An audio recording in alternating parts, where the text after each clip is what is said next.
నిన్న తెలంగాణ రాష్ట్రంలో సోదరుడు మందకృష్ణ మీడియా సమావేశాన్ని ఏర్పాటు చేసి ఈ మీడియా సమావేశంలో తెలంగాణ రాష్ట్రంలో మంత్రివర్గ విస్తరణ జరగబోతుంది. ఈ మంత్రివర్గ విస్తరణలో నేను సూచించినటువంటి వ్యక్తులు మా మాదిగ సామాజిక వర్గంలో ఇద్దరికి మంత్రి పదవులు ఇవ్వాలా, మాల సామాజిక వర్గంలో వివేక్ వెంకటస్వామికి మంత్రి పదవి ఇవ్వడానికి లేదు, అద్దంకి దయాకర్కి మంత్రి పదవి ఇవ్వాలా అని చెప్పి మాట్లాడతాడు. చూడండి ఎంత చోద్యంగా మాట్లాడుతున్నాడో. మా మాల జాతిలో ఉన్నటువంటి మా ఉపకులంలో మా కుటుంబంలో నీకేం పని? నువ్వెవరు సూచించడానికి, నువ్వెవరు డిమాండ్ చేయడానికి, పేర్లు పెట్టి చెప్పడానికి? ఎమ్మెల్యే కానీ ఎమ్మెల్సీ కానీ మంత్రి కానీ నీకేం పని? మా కులంలో ఏదైనా ఉంటే ఆ రాష్ట్ర ప్రభుత్వం చూసుకుంటుంది. మాలో ఉన్నటువంటి అక్కడ ఉన్నటువంటి శాసనసభ్యులు లేదా మాలో ఐక్యత ఉంటే మేమందరం కూర్చొని పలానా వాడికి మంత్రి పదవి తెచ్చుకుందామని చెప్పి మాట్లాడుకుంటాం. నీకు అవసరం లేదు. అవసరం లేనటువంటి మాటలు నువ్వు ఎందుకు మాట్లాడతావు? ఇక్కడ ఈ రెండు తెలుగు రాష్ట్రాల్లో ముఖ్యంగా గమనించాలి. ఈ అద్దంకి దయాకర్ పేరు ఎందుకు చెప్పాడంటే మందకృష్ణ, నేను చెప్తా దీని గురించి. వాస్తవంగా ఈ ఎంఆర్పిఎస్ ఉద్యమము ఆంధ్రప్రదేశ్ రాష్ట్రంలో ఉమ్మడి ప్రకాశం జిల్లాలో ఈదుమూడిలో మరి మొదలైంది. ఈ ఈదుమూడిలో మొదలైనప్పుడు ఈ యొక్క ఎంఆర్పిఎస్ ఉద్యమము 25 సంవత్సరాలప్పుడు 26 సంవత్సరాలప్పుడు జరిగినప్పుడు సమయంలో కన్నుల పండుగగా బేభత్సంగా వాళ్ళు ఈ యొక్క ఎంఆర్పిఎస్ ఆరంభ దినోత్సవాన్ని జరుపుకోవడం జరిగింది. ఈ కార్యక్రమానికి ఎంఆర్పిఎస్ ఉద్యమం మొదలుపెట్టినప్పటి నుంచి వాళ్ళు ఏమో వర్గీకరణ కావాలని, మనమేమో వర్గీకరణ వద్దని మాలలో ఉన్నటువంటి ఉపకులాలు అందరూ వ్యతిరేకిస్తూ ఖండిస్తూ ఎవరు పోవట్లా. ఇతన్ని ఈదుముడికి అద్దంకి దయాకర్ని మందకృష్ణ పిలవడం జరిగింది.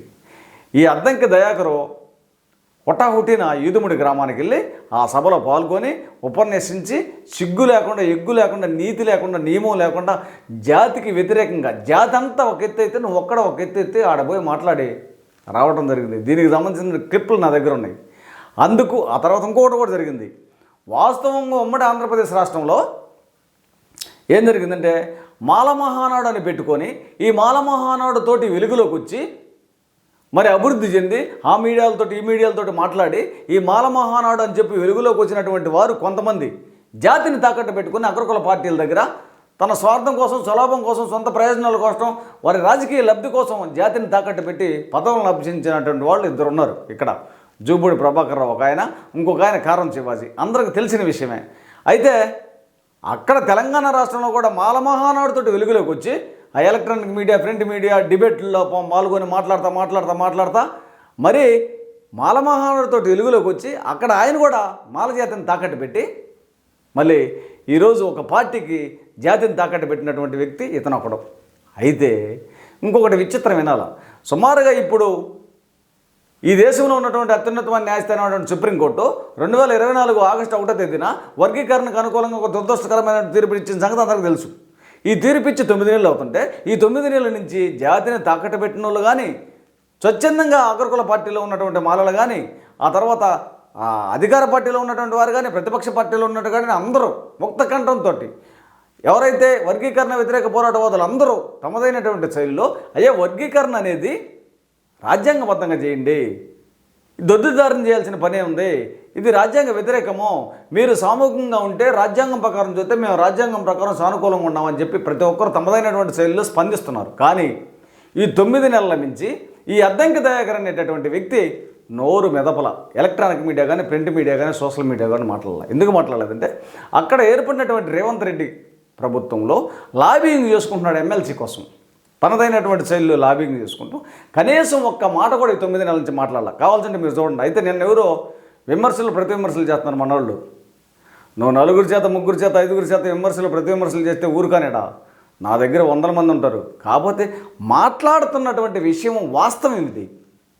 చూపినురా. వాస్తవాలు మాట్లాడేటప్పుడు ఎందుకు విమర్శలు చేస్తారో వక్రీకరించి మాట్లాడితే విమర్శలు చేయండి. ఈ విధంగా 9 నెలల నుంచి నోరు మెదపనటువంటి అద్దంకి దయాకర్ని మందకృష్ణ క్యాష్ చేసుకున్నాడు. అంటే అద్దంకి దయాకర్ అనేటటువంటి వ్యక్తి మాల సామాజిక వర్గానికి చెందినటువంటి వ్యక్తి, వర్గీకరణకు అనుకూలంగా ఉన్నాడు, మా సభకు వచ్చాడు, ఈ 9 నెలల నుంచి మాట్లాడలేదు ఏమి వర్గీకరణ మీద, కాబట్టి ఇతనికి మంత్రి పదవి ఉందని మాట్లాడతాడు. ఇది జరుగుతున్నటువంటి మాల జాతిని తాకట్టు పెట్టుకొని అగ్రకుల పార్టీల దగ్గర మరి జాతికి నష్టం జరుగుతుంటే, అన్యాయం జరుగుతుంటే, జాతి బిడ్డల భవిష్యత్తు అంధకారంలో పడుతుంటుంటే ఇలాంటి అద్దంకి దయాకర్ లాంటి వాళ్ళు జాతిని తాకట్టు పెట్టుకొని తన స్వార్థం కోసం, స్వలాభం కోసం, సొంత ప్రయోజనాల కోసం, రాజకీయ లబ్ధి కోసం జాతిని తాకట్టు పెట్టినటువంటి వారికి మంత్రి పదవి ఇవ్వడానికి లేదు. అక్కడ ఉన్నటువంటి తెలంగాణ రాష్ట్రంలో ఉన్నటువంటి అధికార పార్టీలో ఉన్న మాన సోదరులందరూ ఒకసారి గమనించి అక్కడ రాష్ట్ర ప్రభుత్వానికి, ఆ తర్వాత కేంద్ర ప్రభుత్వం, కేంద్రంలో ఉన్నటువంటి అధిష్టానానికి తెలియజేసి అతనికి మంత్రి పదవి ఇవ్వకుండా చేయాలని డిమాండ్ చేస్తున్నాను. ఇలాంటి వారిని జాతి నుంచి బహిష్కరించాలని కూడా ఆంధ్రప్రదేశ్ రాష్ట్ర మాల మహానాడు తరపున తెలియజేస్తున్నాను.